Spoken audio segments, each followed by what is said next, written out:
Hi guys, Dave Pinson here, Philippine Bible Ministry, also known as Vidiot for Jesus, because I don't know where I'm going to post this. Vidiot for Jesus is a YouTube channel that is all about following Jesus, and really almost everything you could sort of fit it in there. And then the other one, the Philippine Bible Ministry, is everything else. So doctrines and end time, anything else that we ever want to talk about, I put it in there. Bible teachings, churchiosity, scholarshiposity, all that stuff. But today is going to be, it's kind of a combo pack. It's kind of like this subject could be good for, it's definitely good to understand this for you. So I think it's going to go the video for Jesus. I think that's what it's going to be. But it's about persecution. Through persecution comes God's plan. God's plan comes through persecution. Almost always. I mean, let's get into it.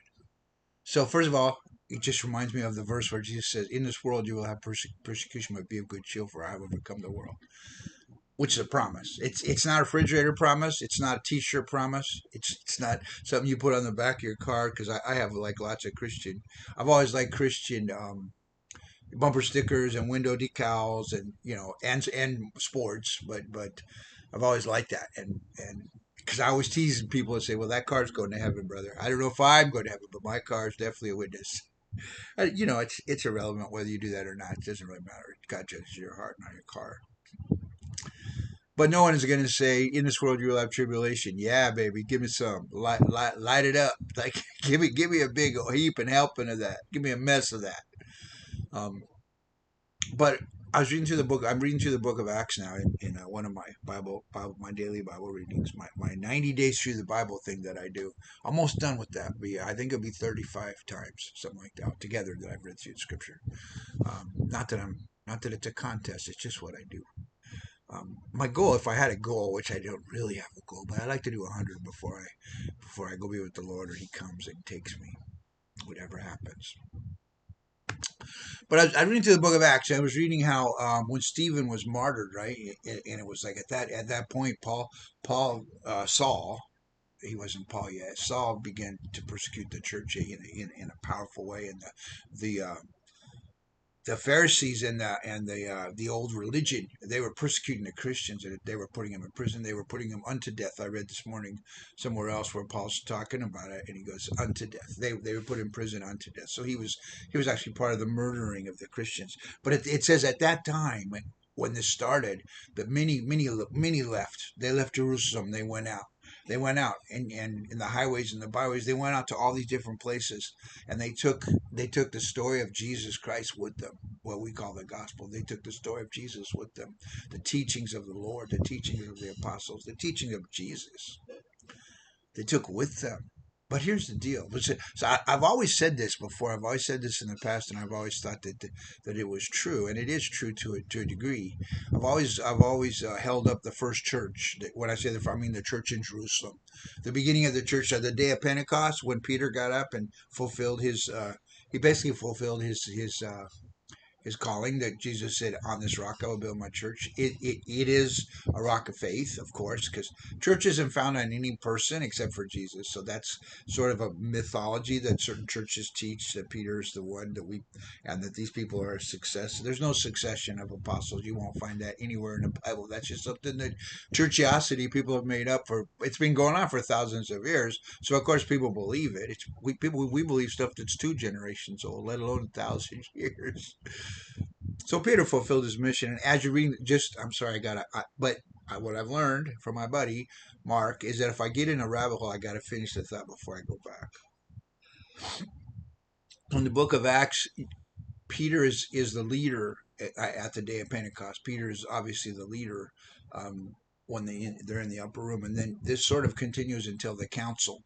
So there's a council where the people are trying to make all the Gentiles be circumcised and follow Judaic rules, and it comes to a council, and Peter stands up, and then at that point when Peter sits down and James stands up, from that point on in the book of Acts, James is the one. James is actually the leader of the church. Peter had other things to do with the Gentiles, and then he just sort of went off. But he was not the leader after that. So that's just an aside. James was actually the first bishop. James was actually the leader of the first church. Was James, not Peter. Anyway, so that's just an aside. But it was at that point when the persecution set in that they actually went out, right? Remember, Jesus said, "Go out, go to Judea and Samaria," and I forgot the total verbiage. It, Jerusalem, Samaria, Judea, and the ends of the earth. I think that's it. I know it goes in order from here to out, and then spread the gospel to everyone, right? But here's the thing: I've always thought that first church, that's the church we need to follow. We need to we need to meet every day like they do. We need to not be. We need to not have this organization because that wasn't there. They met in a council once, maybe twice, but there wasn't any like this is the leader and this is the leader of our thing, and each town has a leader, and there wasn't any of that. It wasn't. All that stuff is man-made, right? So I said, but we need to be like those guys. We need to meet every day. We need to maybe commune with God every day. I want to be the first. I want to be those guys. That's what I want to be. We are the church, the body, all that stuff that's really that I talk about forever, ever since I discovered it.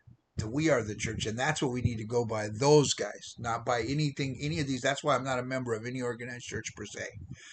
But they all have members of the body of Christ, which is the church. But I was wrong about something. They didn't just say, "Yeah, we're the apostles. We're this. We're going to just do what Jesus told us to do." No, they're just like everybody else.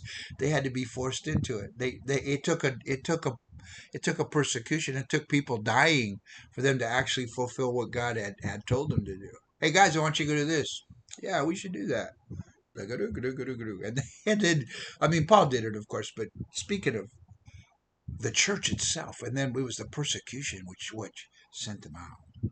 And then they actually fulfilled his will. They actually fulfilled his will, and they actually fulfilled in the first century, the known world was evangelized. What do I mean by that? Everybody wasn't saved. I don't mean it was Christian.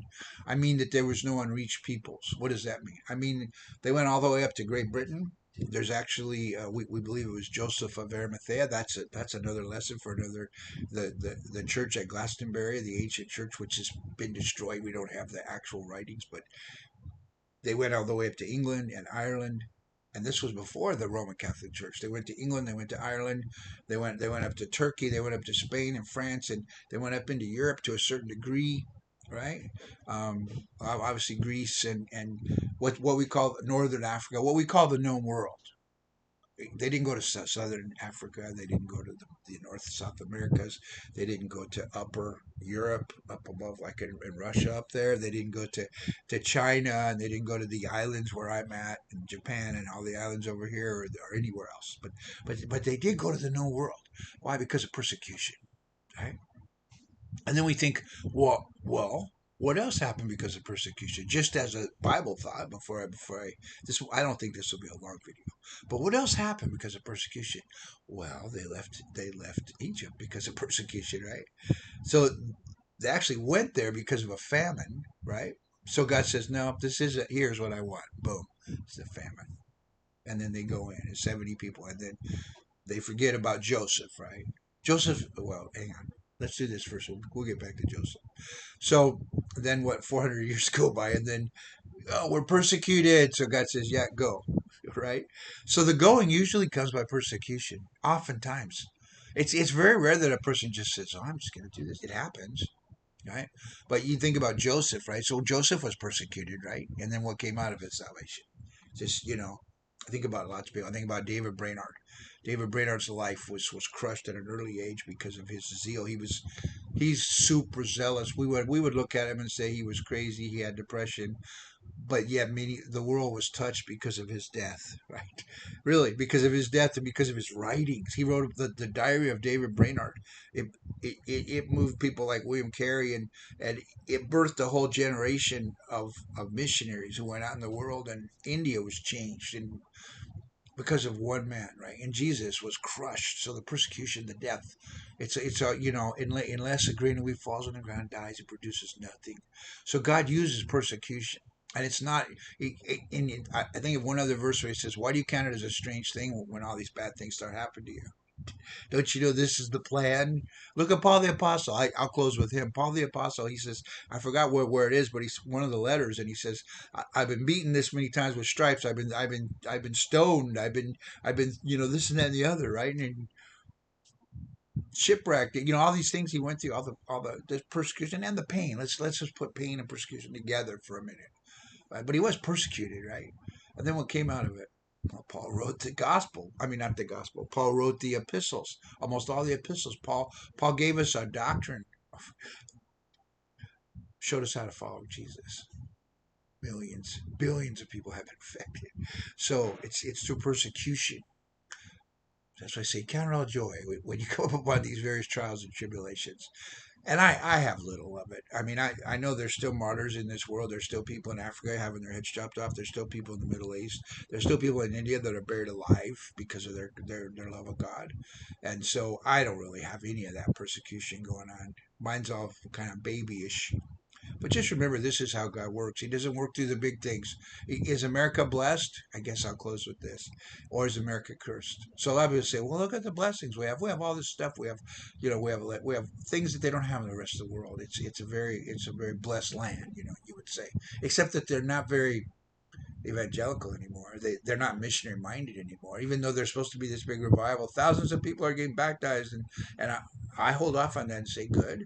I hope they follow Jesus. I hope that when they go to places and they learn about Jesus, I hope they're learning the full boat, and not just like comfortable Christianity. We'll just be good. We'll take care of our country, and I have a nice wife and a nice life, and if yay me and my family and my country, instead of Jesus died for everyone. Where's your heart, guys? So I don't know if that's a blessing or a curse. It could be a curse in disguise of a blessing. God bless you guys. Ta ta for now.